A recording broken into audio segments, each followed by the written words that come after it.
मैं आचार्य वंदना एक बार फिर ये वीडियो थोड़ा लेट आ रही है बिकॉज़ मैं वर्किंग हूँ और थोड़ा सा टाइम कभी कभी नहीं भी निकल पाता है मुझसे। तो आज बहुत दिनों बाद मैं ये वीडियो लेकर आ रही हूँ।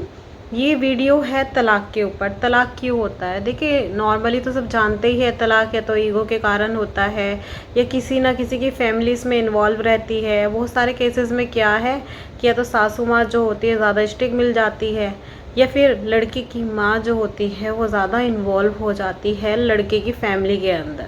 ठीक है, तो ये सबसे ज़्यादा टॉपिक क्या रहता है? या तो लड़के की माँ इन्वॉल्व रहती है या फिर सासू माँ स्टिक रहती है या पति जो होता है वो नशेड़ी होता है, या फिर अदरवाइज रीज़न वो कमा के नहीं देता, या लड़की ऐसी मिल जाती है कि लड़का बहुत अच्छा होता है और लड़का कमाते हुए सब कुछ होते हुए लड़की के नेचर की वजह से ही बहुत ज़्यादा परेशान हो जाता है क्योंकि वो घर संभालने वाली नहीं होती है। तो इन सब में ऐसा क्या कारण रहता है कि मोस्टली बात तलाक पर आकर रुक जाती है कि तलाक होकर ही रहेगा? मैं यहाँ पे आपको कुछ रेमेडीज़ भी बताऊंगी कि किस वजह से ये सब होता है कि बात तलाक तक पहुँच जाती है और क्या उसमें दिखाना चाहिए। देखिए, पहली फर्स्ट ऑफ ऑल कंडीशन जो होती है मार्स यानी कि मंगल ग्रह की होती है। जब किसी एक की कुंडली में मांगलिक दोष होता है, गुण मिलान करके तो लोग शादी कर लेते हैं कि गुण मिल गए, मिल जाते हैं।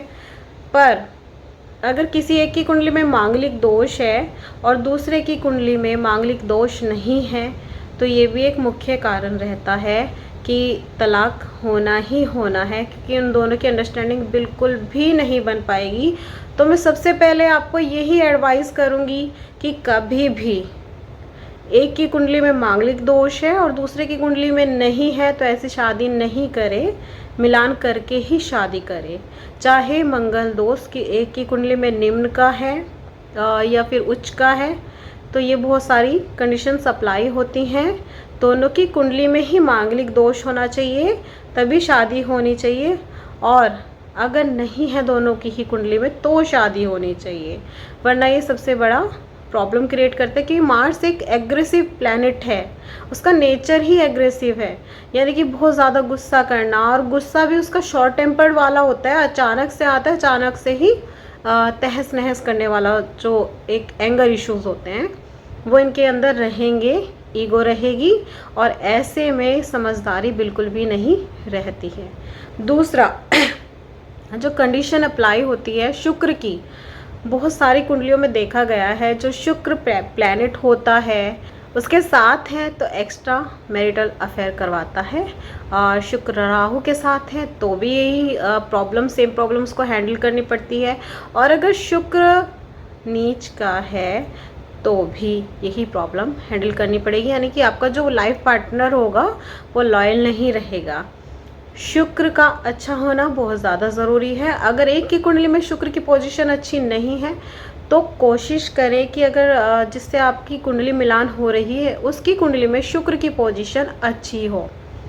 नेक्स्ट, 7th हाउस, आपके गुण मिलान 36 के 36 गुण आपके मिल रहे हैं। ठीक है, 36 के 36 गुण मिला लीजिए, पर अगर आपका 7th हाउस के प्लैनेट एक दूसरे के लिए सपोर्ट नहीं कर रहे हैं तो भी यही प्रॉब्लम रहेगी। यानी कि शादी हो जाएगी, चलो मान ले कि अंडरस्टैंडिंग भी अच्छी हो गई, ठीक है, फिर भी कोई ना कोई दूरी ऐसी बनी रहेगी जो एक दूसरे के लिए उनको सेक्रीफाइस चीज़ें करनी पड़ेगी, या तो दूर रहकर, जैसे कि कई जगह पर मैंने देखा है, कई फैमिलीज़ में मैंने देखा है कि हस्बैंड फॉरेन कंट्री में है और उसकी वाइफ इंडिया में, तो एक दूसरे के लिए सेक्रीफाइस ही कर रहे हैं, एक दूसरे के साथ जीवन नहीं बिता पा रहे हैं अपना। तो सबसे बड़ा ये भी कारण है। ठीक है, अब गुण मिला लीजिए और ये आप ना मिलाएं तो ये भी गलत है ना। एक गुरु, जो हमारे गुरु होते हैं, कोई भी कार्य हम करने जा रहे हैं तो गुरु का आशीर्वाद आप लेकर करते हैं, अपने पितृगणों का आशीर्वाद आप लेकर करते हैं, है ना, आशीर्वाद लेते हैं ना। तो ऐसे ही गुरु का जो गुरु की पोजीशन होती है कुंडली में वो देखी जानी बहुत ज़रूरी है, क्योंकि गुरु जो देखा जाता है वो लड़के की कुंडली में उसकी स्थिति देखी जानी चाहिए कि वो किस पोजीशन में है, कि वो सपोर्ट कर रहा है कि नहीं कर रहा है, या आने वाले शुभ कार्य में वो बाधाएं डाल रहा है, तो उसका शांत रहना बहुत ज़्यादा ज़रूरी है। अब देखिए मैं उपाय बताती हूँ आपको। उपाय से पहले एक पॉइंट और बता देती हूँ। इसमें आजकल जो देखा जा रहा है, पहले चीज़ें होती नहीं थी, होती थी सॉरी, पर वो बताई नहीं जाती थी, ठीक है, शर्म की बात मानी जाती थी, या फिर किसी से शेयर नहीं कर पाते थे, ठीक है। अगर 7th हाउस में बुध अस्त है तो पार्टनर जो होते हैं एक दूसरे से खुश नहीं रहते या खुश नहीं हो पाते, अंदर ही अंदर जो उनकी एक इच्छा है उसको दबाई जाती है, ठीक है। तो ये उसकी इच्छा पूरी नहीं हो पाती है, तो ये भी एक मुख्य कारण बनता है। पर आजकल लोग दबाते नहीं अपनी इच्छाओं को, उससे ज़्यादा अच्छा रहता है, उनको सोचना लगता है या करना अच्छा लगता है कि वो कहीं एक्स्ट्रा मैरिटल अफेयर कर ले और अपनी जो डिज़ायर्स हैं वो पूरी कर ले, ठीक है। अब जो उपाय है कुंडली के अकॉर्डिंग, कुंडली के उपाय ये है, एक तो जन्म पत्रिका दिखाएं अपनी, जन्म पत्रिका में प्लैनेट्स कैसे वर्क कर रहे हैं, फिर गोचर में जो दशाएं चल रही हैं वो दिखाएं, और प्लैनेट ट्रांजिट हो रहे हैं तो दिखाएं कि वो किस तरीके से ट्रांजिट हो रहे हैं, उनका जो शुभ परिवर्तन है वो कब है, और शुभ परिवर्तन में ही अच्छी चीज़ें होनी चाहिए, तब विवाह शादी जो भी है आपको करवाना चाहिए, ठीक है। पर डाइवोर्स में सबसे ज़्यादा क्या है कि आपने मुहूर्त रख दिया पंचांग के अनुसार अच्छे से, है ना, फिर भी चीज़ें हो रही हैं क्योंकि कुंडली के अकॉर्डिंग आप ट्रांजिट नहीं देख पा रहे हैं, या गोचर में जो दशाएं चल रही हैं उसके अकॉर्डिंग आप नहीं देख पा रहे कि शादी का सही टाइम कब चल रहा है। कुंडली के अकॉर्डिंग ही सही मुहूर्त पे और सही टाइम पे शादी होनी चाहिए।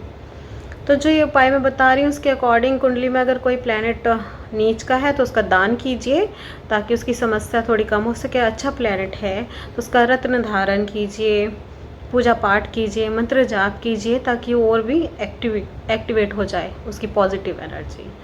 अगर आपको कहीं पर कोई भी संदेह है या कुछ कमेंट मुझे बोलना रह गया है जो मैं यहाँ पे नहीं एक्सप्लेन कर पा रही हूँ क्योंकि ये बहुत बड़ा टॉपिक है, और इस बड़े टॉपिक पर छोटी सी टाइम में ये सब बता पाना थोड़ा मुश्किल नहीं है।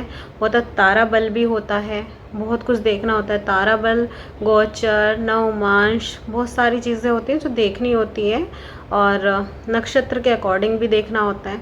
तो बहुत ही सोच समझ कर जो है कुंडली मिलान करके ही शादी करें ताकि बात डाइवोर्स तक की ना पहुँचे। अगर डाइवोर्स में ऐसा कुछ दिख रहा है तो उस चीज़ का हल कराएं, जैसे कि मांगलिक दोष के लिए कुंभ विवाह कराया जाता है, तो बहुत सी सारी बहुत ज़्यादा जो प्रॉब्लम है वो कम हो जाती है, कम लिमिट में हो जाती है।